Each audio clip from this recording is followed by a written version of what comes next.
এক হয়তো বড় লোক হন, নয়তোবা গরিব হন। এই মধ্যবিত্তদের শো অফ আর ভালো লাগতেছে না। আমি 5 বছর সৌদি আরবে আছি, এখনো পর্যন্ত কোনো সৌদিকে দেখি নাই। আমি 5 বছর সৌদি আরবে আছি, কোনো আমার কফিলকে তো দেখি নাই যে উট বা গরু, হ্যাঁ, এগুলা দিয়ে কুরবানি দিতে আমি দেখি নাই। প্রতি বছর সে একটা ছাগল দিয়ে কুরবানি দেয়। যাদের কাছে আমরা এসে কাজ করতেছি তারা ছাগল দিয়ে কুরবানি দিতে পারতেছে, কিন্তু আমি আমি যদি দেশে ছাগল দিয়ে কুরবানি দেয় লোকে কি বলবে, এটা শোনা লাগতেছে। কালকে রাতে খাওয়া দাওয়ার পর হাদিগায় হাঁটতে বের হয়েছিলাম। বের হওয়ার সময় আমার পাশে যে বাঙালি আছে, সিলেটি আমার বন্ধু, তো 5 বছর একসাথে আছি, এভাবে চলে আমাদের। যদি ফ্রি থাকি দুজন একসাথে বের হয়ে হাঁটাহাঁটি করি। ও হাদিকায় যাওয়ার পর ও বাসায় কথা বলতেছে, মার সাথে কথা বলতেছে, বাবার সাথে কথা বলতেছে, ফ্যামিলির সাথে কথা বলতেছে। তো ওখান থেকে শুনতেছে যে ও মানে একটু ইয়া হয়ে গেছে, বড় গলায় কথা বলতেছে, বাড়াবাড়ি করতেছে। যে বিষয়টা কি জানতে চাইছিলাম পরে, তারপর বলে যে এরকম এরকম, যে দেখ, আমি এই মাসে বেতন পাইছি 1500 রিয়াল, বাংলার 45,000 টাকা। দেশ থেকে আসছে 1 মাস হয়েছে। দেশে ছিলাম, কর্মবীর্য ছিল, বিয়ে করছি, যেগুলো ছিল ওগুলো যাওয়ার পরও আরো কিছু টাকা ঋণ হয়ে গেছে। যার কারণে যে টাকাগুলা না দিলেই নয়, ওরকম দেখে দেখে আমি 46,000 টাকা দেনা দিছি, যে আমার কাছে পাই আমি ঋণ, ওটা ওদেরকে দিছি।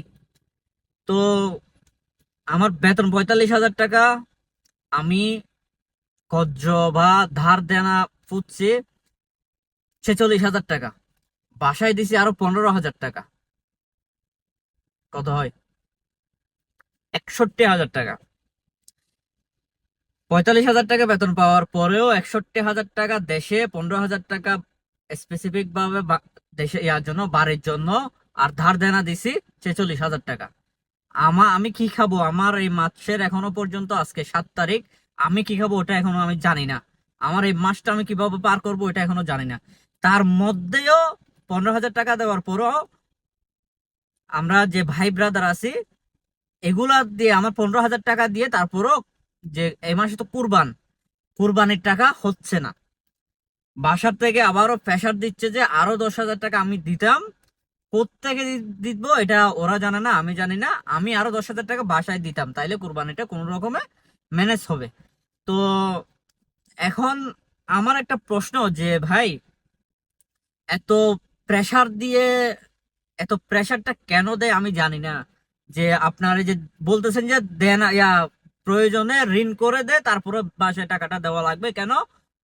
কুরবানির জন্য। তো আমার মনে মনে একটা প্রশ্ন, যে কুরবানির টাকা আমি যে মানুষের কাছ থেকে ধার দেনা করে নিয়ে কুরবানিটা দিব, নয়তো কুরবানিটা দিব, এই কুরবানি কি আদৌ কি হবে? এই এটা প্রেসার দিচ্ছে কেন? এই যে কুরবানি না করলে মানুষে কি বলবে, অথবা আমি আহ ছাগল দিয়ে কুরবানি দিলে মানুষে কি বলবে, মানুষে তো হাসাহাসি করবে। আসলে এই কুরবানিটাকে আসলে মানুষকে দেখানোর জন্য, নাকি আপনার আল্লাহর সন্তুষ্টির জন্য? ছাগল দিয়ে কুরবানি হবে না, ছাগল দিয়ে কুরবানি দিলে মানুষে খারাপ বলবে, মানুষে হাসাহাসি করবে। কুরবানি না করলেও মানুষে হাসাহাসি করবে। তাইলে আপনি কুরবানিটা দিচ্ছেন কার জন্য? মানুষকে খুশি রাখার জন্য, নাকি রবকে খুশি রাখার জন্য? কাকে খুশি রাখার জন্য আপনি কুরবানিটা দিচ্ছেন? আমি এটা বাদই দিলাম যে ধার করে আমি টাকাটা দিলাম, ওটা দিয়ে কুরবানি করলেন, ওই কুরবানিটা হবে কি হবে না এটা আমি জানি না। এটা আমি যেহেতু ইসলাম সম্পর্কে, ফতোয়া সম্পর্কে আমার কোনো ধারণা নাই, ওইদিকে আমি নাই গেলাম।